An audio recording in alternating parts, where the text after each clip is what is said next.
Sa pagpasok ng bagong taon, opisyal ng binansagan bilang Generation Beta ang mga sanggol na isisilang mula 2025 hanggang 2039.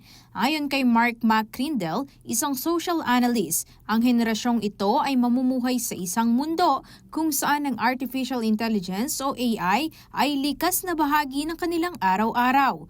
Aniya, ang Gen Beta ay mamumulat sa isang tech-saturated na panahon kung saan tampok ang mga teknolohiyang gaya ng autonomous transportation at personalized AI systems.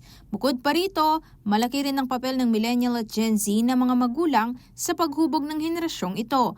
Ang kanilang pananaw at karanasan sa teknolohiya ay magiging pundasyon ng pagpapalaki sa mga Gen Beta babies. Ang Gen Beta raw ay hindi lamang itinuturing na panibagong henerasyon, isa rin itong simbolo ng pagbabago na dulot ng mabilis na pag-unlad ng teknolohiya at kultura. Aisel Fernando, CLTV36 News.